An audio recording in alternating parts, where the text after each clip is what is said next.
Yes, good morning, good evening, good night, good afternoon. Wherever you are in this diaspora, welcome to Desert Straight Talk. Please like, share, and comment. Yeah, man, subscribe to the channel.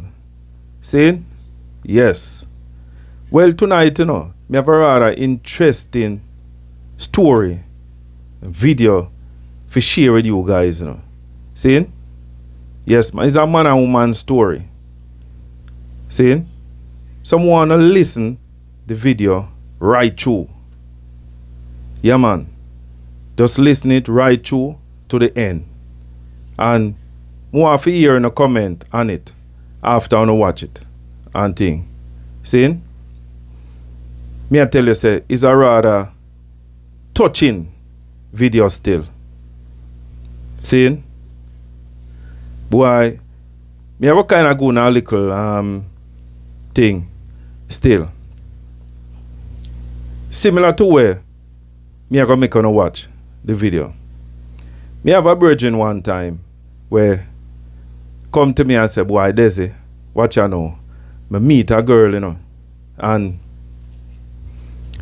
check for this girl, See? But she live with her baby father. I think she have about 4 or 5 youth for him. But the two of them live together. But she decides, right now, she check for me too. And she have a give it a try, me and her. So me I show him, say, boy, big man. Me ask him where she come from, and him tell me where she come from. So me I say, yeah, me know. Me I tell you this now, as a brethren, Just be careful, See? Yes, man. Be careful because based upon where she come from too, you don't know the type of man, You understand? You don't know, although you can't judge from where them come from still, but still you still have to kind of be, cautious still. Anyway, him tell me say one day, him and the woman dey on a scene, And the baby father him say. Well, him never really know him, so him never really see him, and she see him. And said to him, say, Ratted, see me baby father there, And the man say, yeah. And him look. And the man him say, I walk come towards him. Him say him never move. Him just sit down the same way because we are run for. Anyway, So the man come and say, yeah, me know, where do you so? With man. I wish man this. And of course, them are going to say a friend and thing like that. That's generally the thing, So the man say, come man. And him take her away. And gone. Him not say nothing. The brethren say him just humble himself and thing. Because him know him going to see her again. So anyway, when him tell me that, me I say, boy, you see it. That's not a good sign, The man see you now and know you. Because nobody feels him not see you, him not look upon you good and know. So if him see you again, him know you, See? Anyway, him say, oh, him can't do me nothing, man. Me no business with him and this and that. And I say, big, all right, boss. Me I tell you, so be careful, Rasta. Know what you do. And next time again, Because sometimes you want me know, sometimes she depend theme base. And this is where the man tell me to, where me kind of have to open the hype on him, The man say, the woman depend him base. See?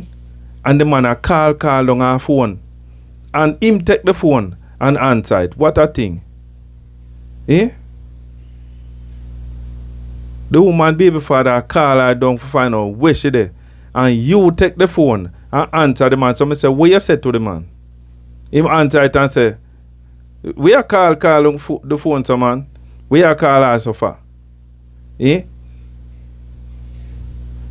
And I say then, where the man said to you, him say, I be a bad word, him a cuss up and say, wait until she reach home and thing. We are doing our phone and And I say, but what you expect? Of course, that's the man I go do. Because the man realized, you know, she a give him bun. But the man never stop Rasta. Because to him check for her, so him not business with the man. So, this is where me I try to show him now. One next time, you know, me I try to show him say no good still, you know. That no good for do. Anyway, and next time he come to me and tell me, say, boy, you want to see them buck up somewhere again. And when they buck up now, a beer stone a fling.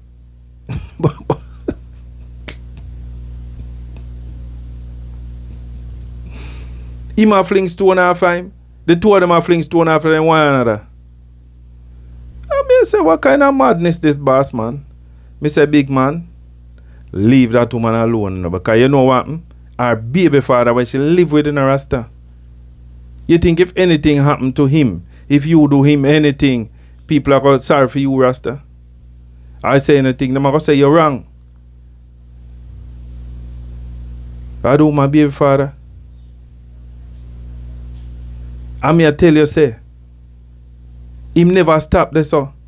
And next time again, them buck up again and stone flinging again.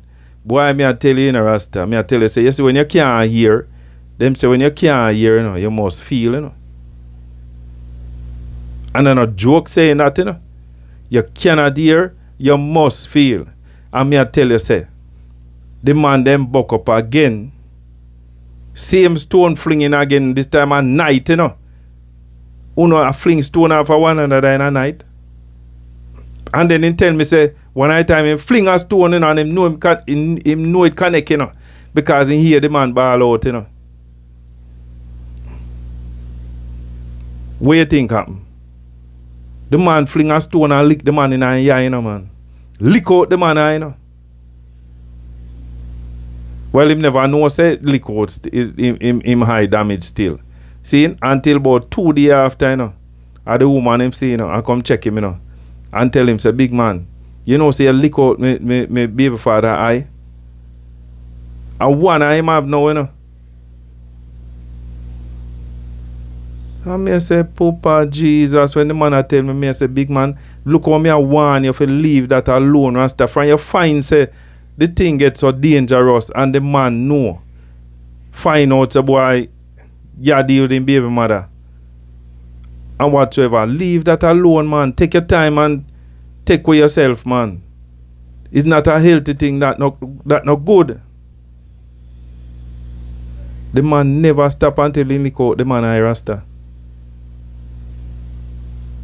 See? May I tell you, man? The man never stop until him lick out the man eye. So may I try show you, say, sometimes you know some relationship, you know. Worse ladies, you know, them can't just, them want to leave but can't leave. Although them know the man about them just can't, and sometimes them can't, sometimes I fear. You see, fear is a hell of a thing, you know. Sometimes them know the man with them are deal with know, say, boy, any of them try to leave. Them can't tell him about, yo, this done, you know. Them can't do that. Them know it go if them tell him that. Them know him a go on bad, him go to do them things and him something. So you see fear, because man use fear, you know, and try to control woman too, you know. You understand? Yeah, man. Make them fear you. So them know, so them can't come to you, come tell you that.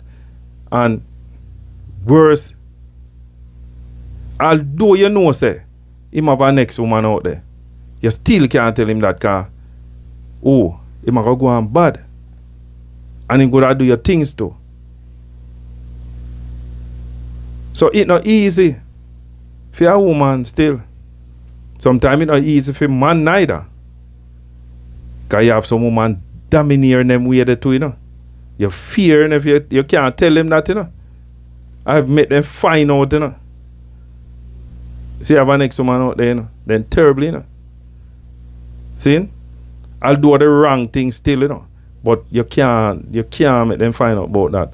So anyway, this little video me I go share with you now is a similar thing to what me I say. But boy, it's sad. Trust me.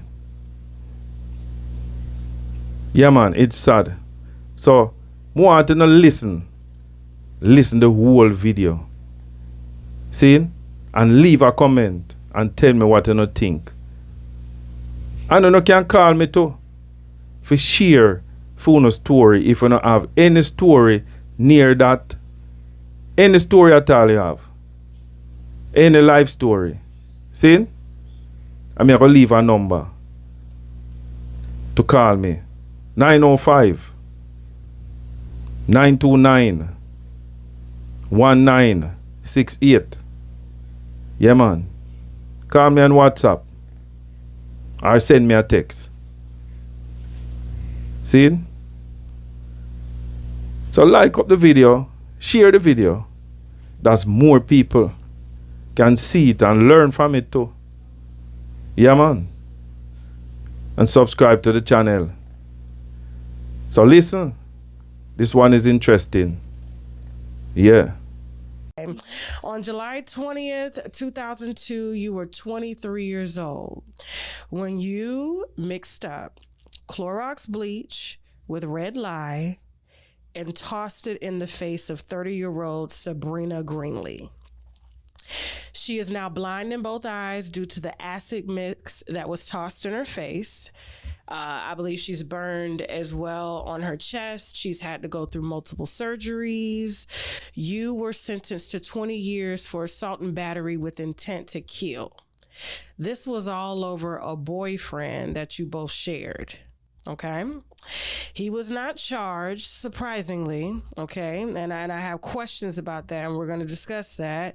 And Sabrina Greenlee has been extremely vocal and has done several interviews detailing her side of the story. And now you were here to tell what happened and give your side and what led up to that unfortunate day.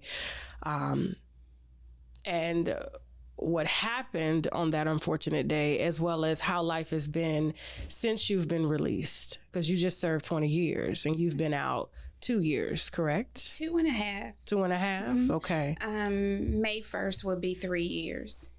May 1st will be 3 years. Well, congratulations. Thank you. Like I told you earlier, you do not look like what you've been through. Oh, wow. It's been hard yet easy, if that makes sense. My transition,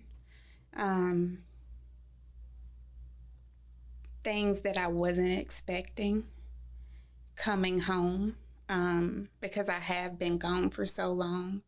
I left a 2-year-old son, and I came home to a grown man. So that was very different for me. The red flags that led up to you losing 20 years of your life, 20 years of your son's life, and the victim losing her eyesight in both eyes, nerve damage and things like that. Yes. I mean, a lot of people have been transformed because of red flags.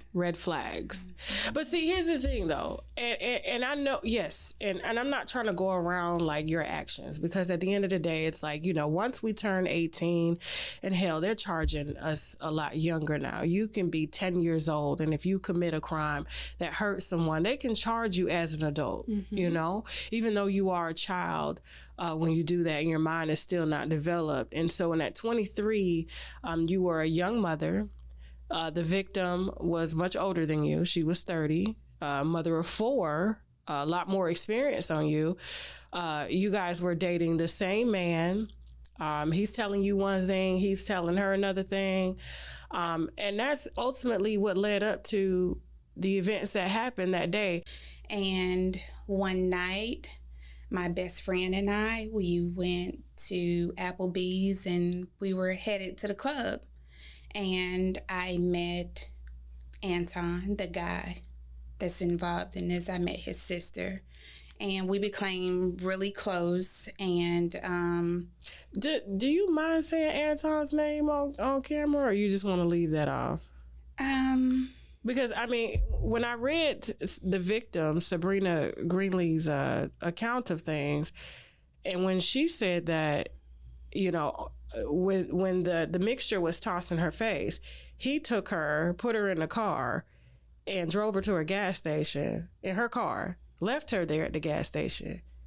Now, she was much, like I said, older than you and Anton. And she had already had 4 children at the time. I think she explained in her interviews that she had worked at an automotive plant during the day, and she was an exotic dancer at night.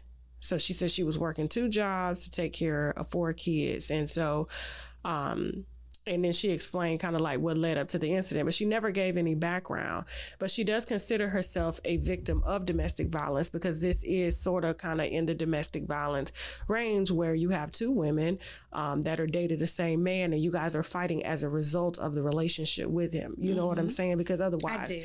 So it's, I can kind of see why she would say, I'm a domestic violence survivor and a victim. So after she called you, when was the first time that you guys ever like met? The first encounter was at a hair salon. It was an African braiding shop. So I didn't know she was there. I had just got my hair done, braided, and I went back to see if they could pin my hair up in a style. And she was sitting in the chair. Oh. So I left. So you knew it was her? Yeah, I mean, the reason that I knew it was her, because the club that I was going to, the guy that I was talking to ran the club. Okay. So he pointed her out to me. He would always tell me, you know, you need to be careful, because I always went to the club by myself. Everywhere I went, for the most part, I went alone. Okay. And so he was telling me, you know, her and her stripper friends, her homegirls are in here. They have a reputation of whatever, and I don't want them to do anything to you. So I was like, you know, I'm good. So I knew her face, but never had any interaction with her. She never said nothing to me in the club. Ever. Okay. And did she know it was you in the club? I think she did. I'm almost certain she did, because Anton would call me and he would say little things like, I heard you was in the club with that nigga, and he knew everything I was doing because she would tell him. Okay. Okay. So yeah, we even had a whole fight because she told him that I was seeing that guy, and he drove to my house one day and asked me if I was seeing him, and I was like, yeah, I'm seeing him. And that was his first time ever hitting me. He had never hit me before, but that was the first time. Oh, wow. I guess he didn't like the fact that I was seeing somebody else. Okay. So you see her in the African braiding shop, you leave. As I'm leaving, I'm in my car, I'm pulling off. She came out of the shop yelling, screaming, I'll beat your ass. Just screaming all types of obscene, whatever. I laughed at her and I pulled off. I wasn't going to argue with her. Okay. So that was that. So after that incident is when her and her stripper friends, they started harassing me. They harassed me for months. They would come to my home. They would call my cell phone. They would call the house. They would ride up and down my streets. And it went on for months. It was so bad that I would start parking my car in the back. I would, you know how you change your tint on your television to dim it? So I would do that to make it look like I wasn't home, and park my car in the backyard so it would appear like I wasn't there, but I was there with my son. And they would call, they would ring the doorbells, my tires would be flattened. I always got threats from her and her friends, like all the time. Every Did you guys time, ever fight before that incident? Like physically? Once. Okay. Every time she called my home, every time she came to my home, I called the police. And I remember one time, this one particular officer came. Matter of fact, it was the night that Sabrina drove from Florida. One of her daughters played basketball. She was in an AAU basketball tournament in Florida. And she drove straight from Florida to Greenville to my home. And someone was knocking at the door. It was like 4:35 a.m. So I looked out of my bedroom window and I saw a Lexus, but it was white. And the guy that I was dealing with at the club, his Lexus was Hunter's green. So I was like, but sometimes he would switch up. Sometimes it would be a Lexus Jeep. And I was like, well, maybe this is him. You know, he's just switched up. So I went to the door and I was like, who's there? And she said, Sabrina. And I said, I know this lady is not at my door, knocking on my door. I was just completely blown. And so I said, who's there again? Because I'm like, did she say this was Sabrina? So she said, it's Sabrina. So I opened the door and it's a glass door, screen door. And so I'm speaking to her through that door, and she was very nice in the beginning. She apologized for coming to my home that time of morning. And I was, I wasn't upset. I was like, okay, because she wasn't nasty. In the beginning, she wasn't. Okay. And I stepped outside to talk to her on the porch. And she explained to me that she had just driven from Florida from her daughter's AAU basketball game. And she had spoken to Anton earlier. And she had tried to call him back at some point during the night for some time, and he didn't answer. And see, that was the thing with her. Whenever she could not reach him or find him or knew where he was at for that matter, she always thought he was with me. But I wasn't the only female he was seeing. She automatically thought that he was with me, and I don't know. And sometimes, Tasha, yes, he was. Yes, he was, because I would still have sex with him from time to time. I did. And so we're standing there on my porch talking, and she's telling me that Anton has told her that where I get my hair done at, and where I buy my purses from. And Tasha, they were not real Gucci. They were not real Coach. Yeah. It was not real. Yeah. Yeah. So she asked me, how do you afford the things that you afford? And I said to her, I said, I don't knock what you do, but for me, I said, I work very hard for what I have, and my bonus checks pays very well. And unlike you, I do not have to shake ass to get what I want. Oh Lord. And anything. I'm just telling you, I never forget it.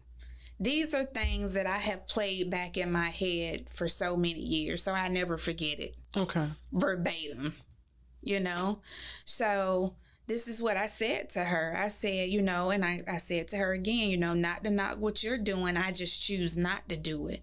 And I said, anybody that I deal with, they're going to help me.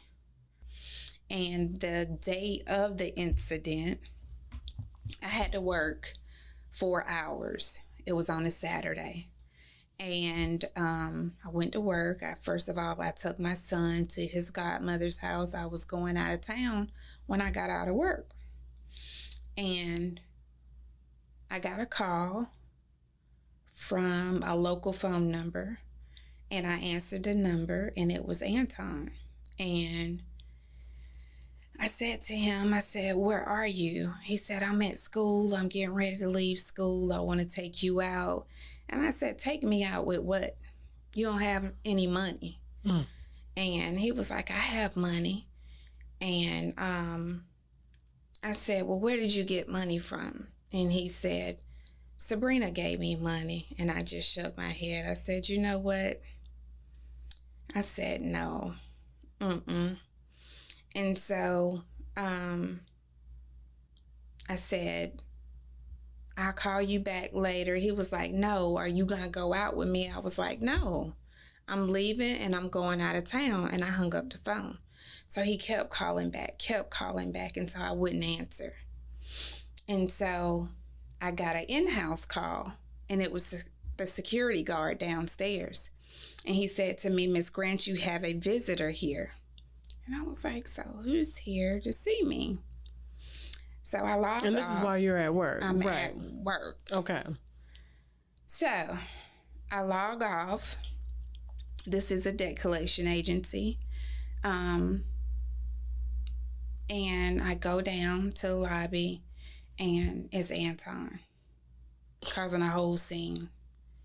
Are you gonna see me when you get off? And I was like, no. And he grabbed me by my arm, and he was like, you gonna fucking see me. And are you effing that nigger? And I was like, no. Because he was thinking that it was the guy that I was seeing from the club, but it was somebody totally different. Tasha it wasn't even sexual. It was someone that I met that was taking me out.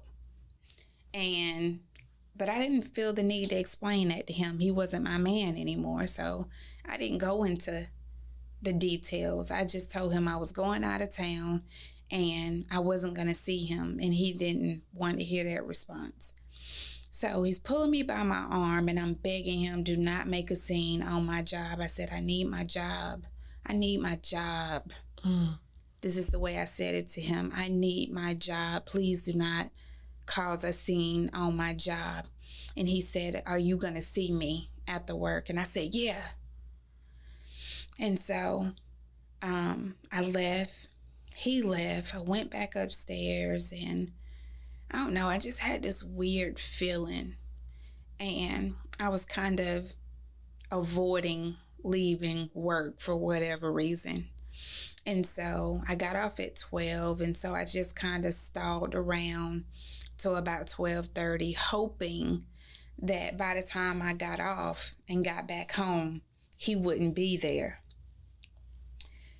So as I'm going down the road to go to my home, he was coming the opposite direction, like he was leaving from my place. So by the time I get in my yard, get the key in the door, he's behind me. So we have a heated argument. He's ranting and raving and fussing. Are you effing that nigga? And you gonna give me some? And so he ripped my skirt off. So we're here in my living room, and I didn't have a whole lot of furniture at the time. Okay. And so we're right there on the floor, and somebody rang my doorbell. I said, don't answer it. I felt like it was her, and it was. He answers the door. I grab some clothes to put on. She comes in. He leaves out. We're fighting. In the house. In the house. Hard down fighting. And I'm telling her, I said, leave. Please leave my house. And she's cursing me out and, bitch, I'm going to do this to you and I'm going to do that. And so she steps out on the porch. And now mind you, he's in her white Lexus. And she's in, because she had several cars at the time. She had a Expedition. She had a blue Honda Accord, and she had the white Lexus. And he's standing in my driveway. It was my car the Lexus on the other side of my car and her Honda directly behind my car.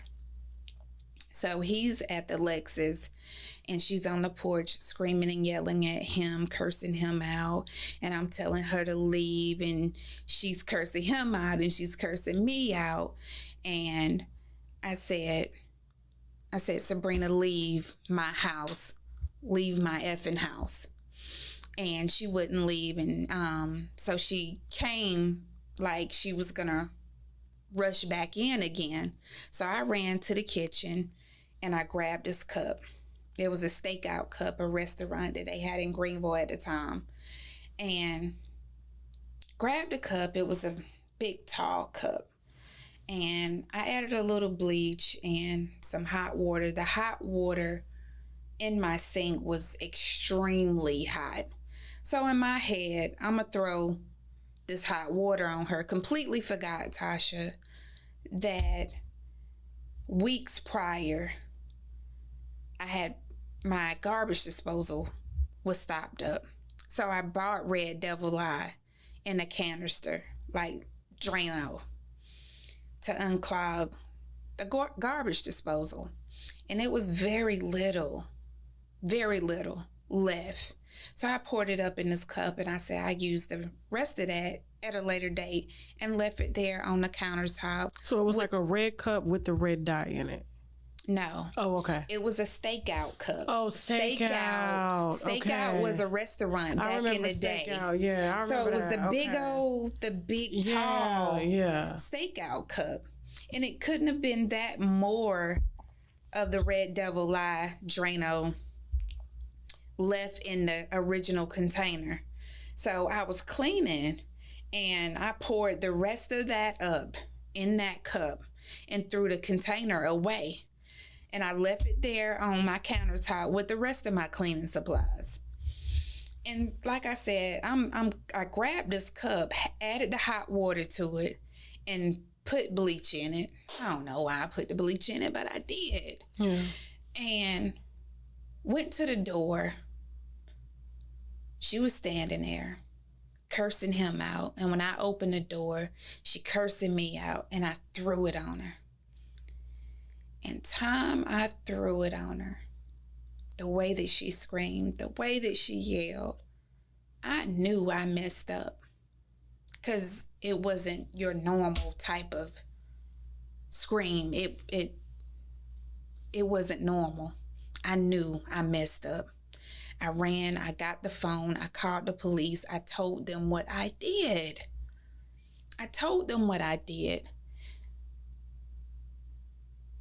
I remember going back to the door and I saw her trying to find her way to the car. I cursed Anton out. At this time, I'm cursing him out. And it pissed me off because he didn't help her to the car. He didn't help her, and it pissed me off. I knew at that point what I had did. No, I didn't go help her because I was scared. I was scared to even leave off my porch. I never even stepped a foot off of my porch. And I saw her trying to find her way to the car. So he didn't come to meet her. He helped her once she found her way to the car. He put her in on the other passenger side and they drove off. I don't know where they went. I found out where they went when the police got to my house because I called the police. When they got there, I told them what I did. And he said, "Is this the incident up the street at the Little Cricket?" And he told me what happened and I just lost it. He told me she couldn't see, they was airlifting her, and I just completely lost it because I was like, I know I just didn't do this. I know I just didn't do this. So I'm crying, I'm upset, and at the time, my sister was pulling up. And she said to me, what you crying for? She cursed me out. What the hell you crying for? You should have been did it. I didn't do it on purpose, but she was like, you should have been did it because they've been messing with you for months. But that wasn't my intent. That wasn't my intent. I was afraid. I was afraid. You know, I've been fighting this lady for months and I completely forgot that it was in the cup. The red, it wasn't even enough, but it was enough. Clearly it was, because She claims that Anton put her in the car, drove her to a gas station. I guess it was a Cricket gas station. a little Cricket, which And was left- right up the street. And left her there. Told the counter clerk to call, I guess 911, and they called 911, and that's how they got there. But she said he left her, so he left the scene completely. So it's just you To my knowledge, and her. I wasn't there. No, I'm just saying, like, once your house is left, okay, they're driving up the street. He leaves her and takes off in her car, from what I read. I wasn't there, but that's the story that I heard on her end as well. Right. So I can't say if he left her or not. Yeah. I thought that he went with her, but I can't say that he did. I can't say that he left her because I don't know. I was at home. They told me not to leave because I told them I was going out of town. They said I could not leave. And Until they figured out what was going on. Hours later, they came back and arrested me. And I worked up until the day of my trial. And I got an attorney, and my attorney said to me that he showed me the pictures. And what I saw, what he showed me, I couldn't believe that I did that. I couldn't believe that how she looked.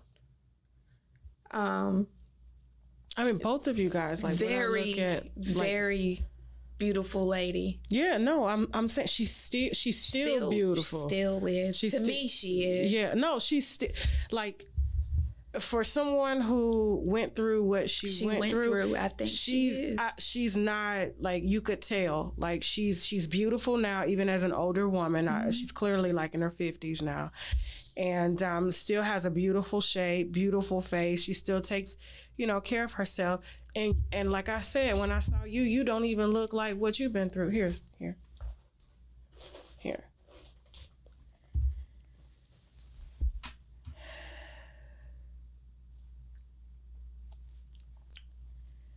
So when I saw those pictures, I couldn't believe that I did that to her. Those wasn't my intentions. I was afraid. I had been bullied for months. It wasn't planned. It wasn't plotted. It wasn't an attack on her life. There's this old saying. I remember, it's not even an old saying. I used to hear my aunts and my grandmama and them talk about it all the time. They used to throw shit on people all the time, whether it was a man that was beating on them or another female.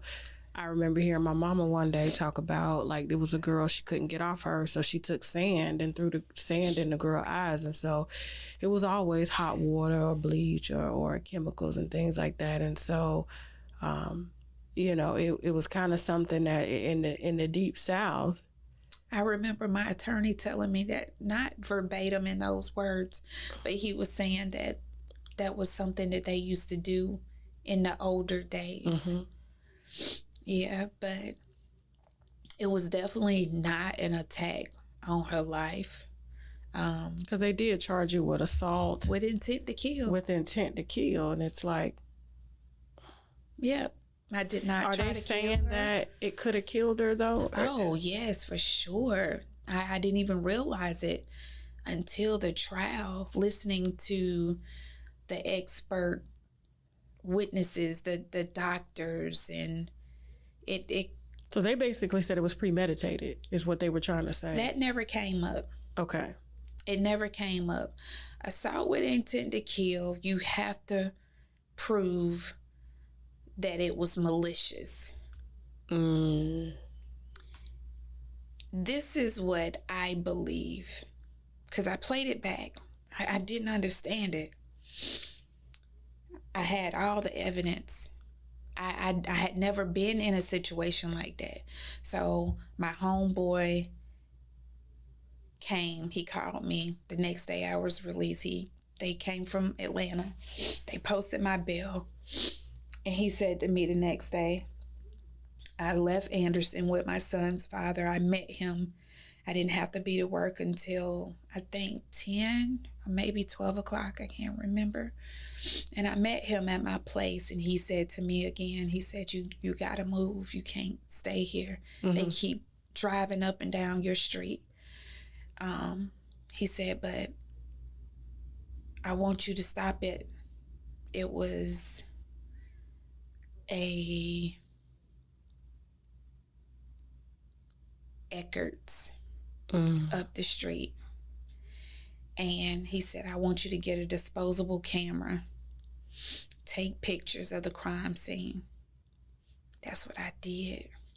You could see where it was white residue on the porch where I threw it on her. You could see the splatter. I took pictures of all of that. I took pictures of my living room, the entrance. I took pictures of everything. Did it show that there was like a fight inside, or? Well, you couldn't really see because remember, I didn't have a whole lot of furniture. Okay. At the time, I had a futon, and little end tables. I didn't even have a whole lot of furniture at the time, so nothing was disarrayed. Nothing was out of order, like it was the first time, because I had furniture. The first time that we got into the fight, and she, so I took pictures. I gave them to my attorney, got them developed, gave them to my attorney. He led me to think that everything was good. I went to work. I took care of my son. I went on with life. You know, I knew I had this thing before me, but it was like, Savannah, you were trying to protect yourself. I never thought that I would get that much time. But in the back of my mind, I was like, I did this, so I have to get something, you know? But 20 years, I never thought that I would get 20 years. And do you think it had a lot to do with them seeing her in court and seeing the pictures? That played a very vital part of it, but this is what I believe convicted me. And I said it. I've played it back. I've read my court trial transcripts, front to back. I've read them since I've been home. What convicted me was Anton's statement. He told them that I said, I grabbed that cup and I ran out into the yard and said, this is for you, bitch, and threw it on her. I never said that, Tasha. I never stepped a foot in my yard. I never stepped a foot on the porch. We fought right there at the threshold of my door. I didn't even step a foot on my porch. I never left. And you know what's so funny is like when I read her account, she said that you came in the yard. I did not. I never stepped a foot on my porch. She was on my porch. We fought right there at the door, at the threshold, right there. Well, actually, she came all the way in. Okay. Because Anton and I was like right there in the living room on the floor. So it's like, as soon When as you she- open the door, it must have been one of them small houses. It wasn't a house. It was a duplex. Oh, okay. It was a duplex. So, you know, you have the front door, the glass screen door, and when you walk in, all of the living Everything room is right there. right there. Right. Okay. So you have a little piece of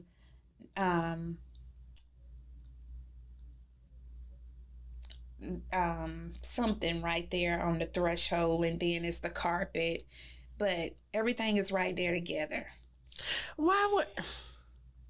That's why I'm like, you know, and it's like every time you say his name, I just get heated, you know? And I used to.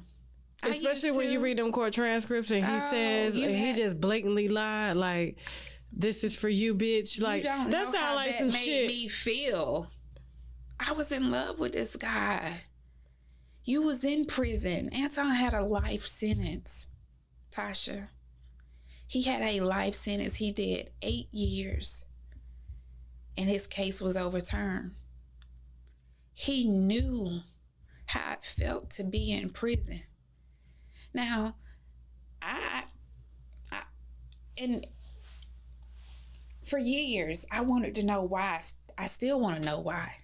I still want to know why. Why? And then I look at me, I look at her, because I have to be honest about the whole situation. It wasn't just one family or one person affected by this situation. It was her family, my family, her children, my child. Yeah. You know? And I'm not defending him about what I'm about to say. I'm not defending him. So I don't know if he was torn between the two of us. Look, she's messed up. She could have died. And then here's this lady that I've been with, you know, that at one point I cared about. I don't know what he was thinking or why he lied, but that testimony is what convicted me. Everything else, I had proof. I had proof that she had been harassing me. I called the police every single time. Every single time. And she would say her reason for coming to my house was to get her Lexus From Anton. from Anton. And so what I want to ask you is, because I mean, you know, me and you have talked about, and I was going to ask you to go into details about the specifics between you and your son, but because it's still so delicate, I don't want him watching this and reliving this and then having to sift through more because, you know, your son went unraised by you Right. for 20 years. From house to house. From house to house, and you know he's not playing football, he's not doing well, you know, all because of what transpired. My choice. Right. And so, and you know, and I want to say this to you too, Savannah, you know, your prayers are powerful. Because like I said, you don't look like what you've been through. You've had cancer since you've been home. Yes. You've had a complete hysterectomy, thyroid surgery. They've removed your thyroid due to cancer. It's kind of like you're having to face another sentence when you come out. And then on top of trying to rebuild your life and you know, go forward, your son is still in pain. Yes. Because I wasn't there. And there's a lot of resentment. And, you know, I'm not going to force him. Gotta have to do the mending. Because sometimes when we try to handle things and do things our way, we mess it up. And I did that when I first got home.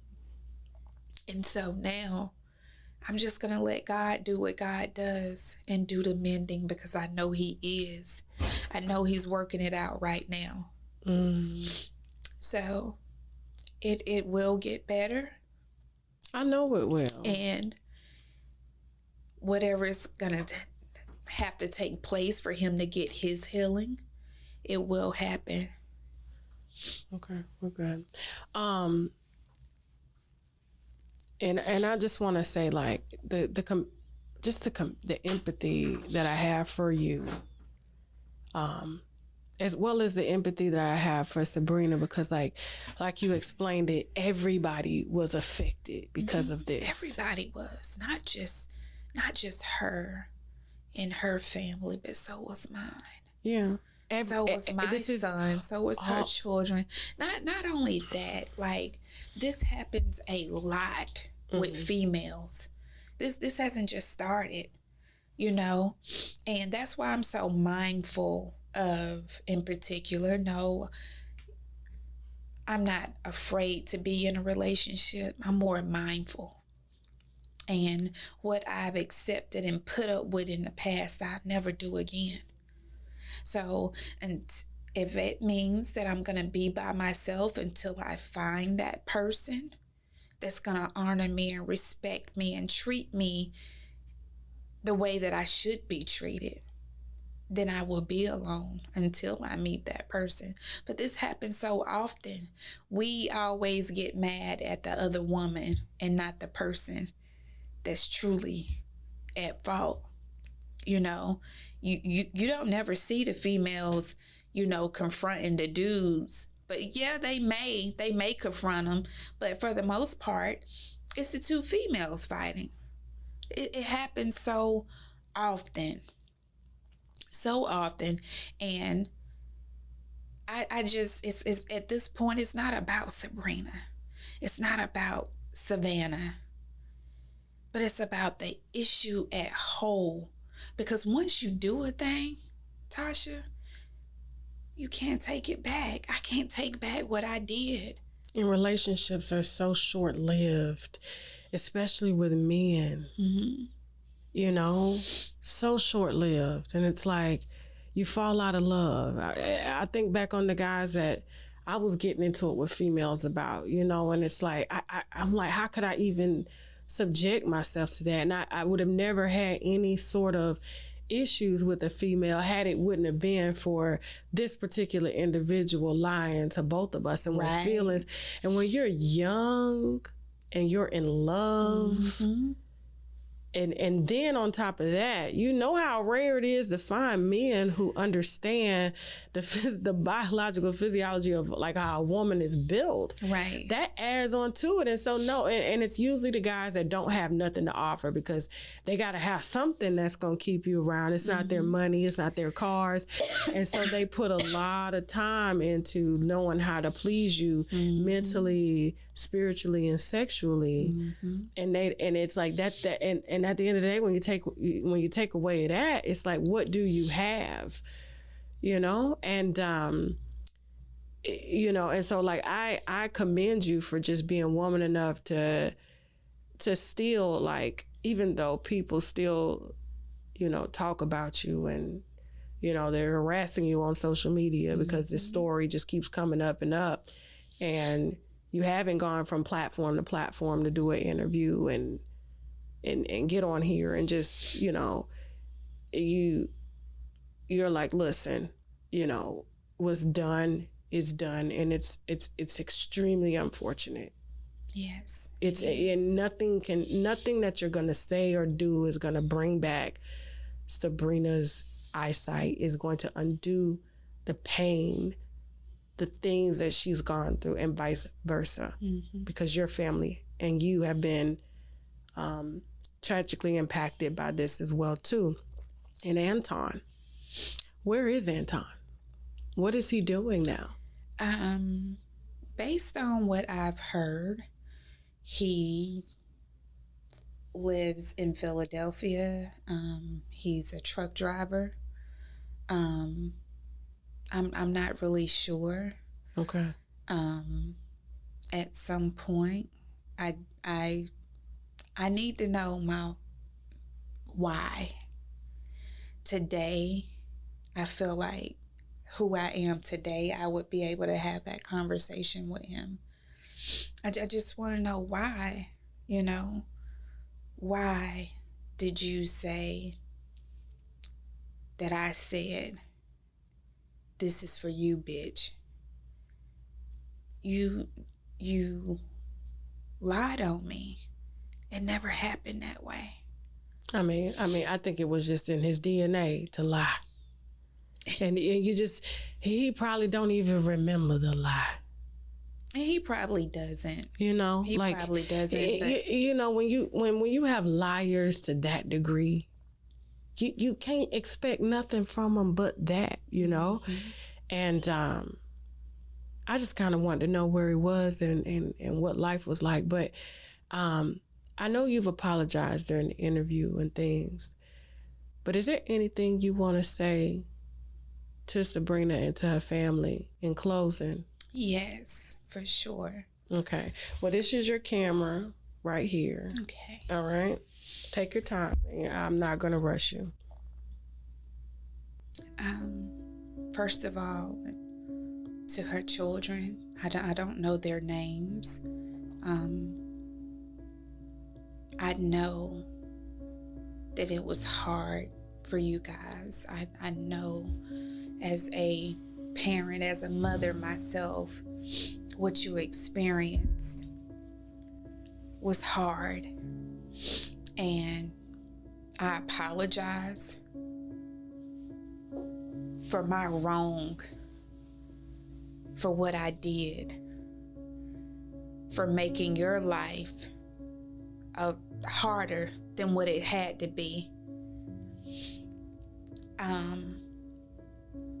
I truly apologize for what I did to your mother. Sabrina, I pray that one day that you would truly and sincerely be able to forgive me for what I did to you. I did not mean for it to be to that degree. I didn't. So I just pray that you forgive me. I ask you to forgive me for what I did to you. And I still pray for you daily. I pray for your heart. I pray that God changes your heart and that you will truly, I can't say it enough. I can't say it enough. That you would truly be able in your heart one day to forgive me.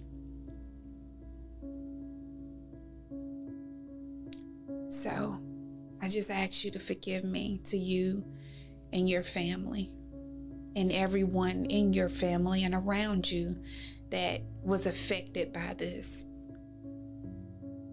And I pray that you will have many good days before you and your family. I mean, y'all grown now. Yeah. You know, y'all are not young mothers anymore. Yes. So that was it. You know, listen the story and hear where she a come from. See? Yeah, man. You know, hear what happened. She very remorseful still, you know. See? Me can see that. And she very sorry about what happened. Very sorry. But half her life gone. Already. You hear what she say, man? She come on to a grown man. Papa Jesus. Hard to deal with, you know. It's sad. All because of one man. You see? It not easy, boy. And you hear she tell you, she check for the man. And all what go on and all what arrival I do. She still weak to him. Until that happened to her. And him throw her under the bus. What a wicked aki, man.